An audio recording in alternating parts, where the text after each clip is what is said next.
Hello दोस्तों, प्रणाम। राधे राधे। कैसे होंगे? आशा करती हूँ आप लोग अच्छे होंगे। दोस्तों, एक गीत है राम लक्ष्मण सीता के ऊपर है। दोस्तों, बहुत दर्दनाक गीत है।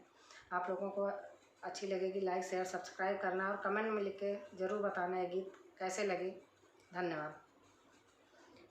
गाँव के गुजरिया पूछन लागी, कहे बनवा में आया भवन त्यागी।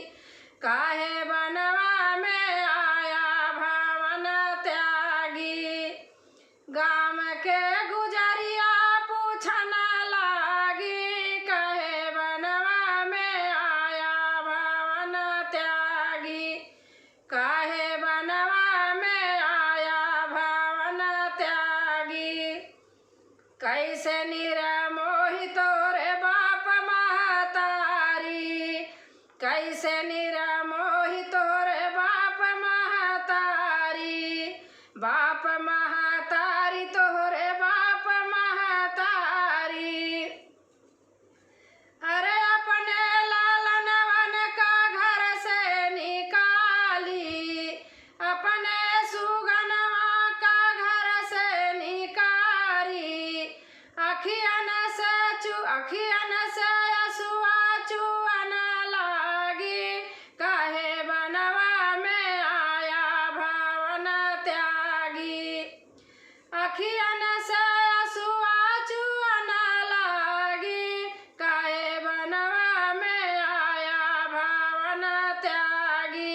काहे बनवा में आया भवन त्यागी। गाँव के गुजरिया पूछन लागी, काहे बनवा में आया भवन त्यागी। काहे बनवा में आया भवन त्यागी। अरे बोली सिया तब मधुर बचनिया, बोली सिया तब मधुर बचनिया। मधुर बचनिया हो मधुर बचनिया। हम यही अवधवासी राम की दुल्हनिया। हम यही अवधवासी राम की दुल्हनिया। काहे बनवा में आया भवन त्यागी। काहे बनवा में आया भवन त्यागी। गाँव के गुजरिया पूछन लागी, काहे बनवा में आया भवन त्यागी। काहे बनवा में आया भवन त्यागी।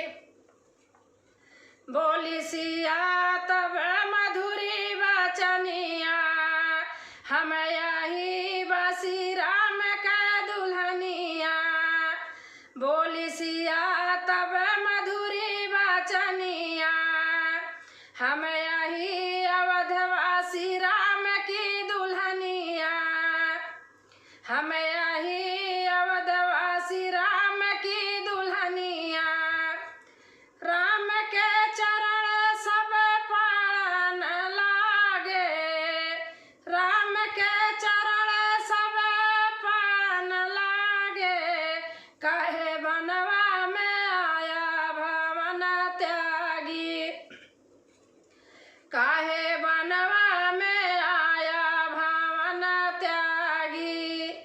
अरे गाँव की गुजरिया पूछन लागी, काहे बनवा में आया भवन त्यागी। काहे बनवा में आया भवन त्यागी। अरे जवन बाटे गोरऊ है मोर यही देवरा। जवन बाटे गोरऊ है मोर देवरा। बारे बल में है जो है संवरा। बारे बल में है जो है संवरा।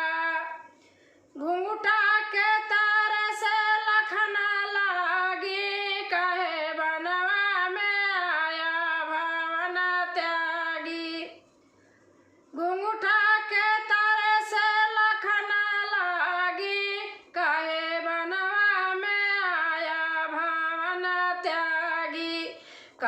बनवारी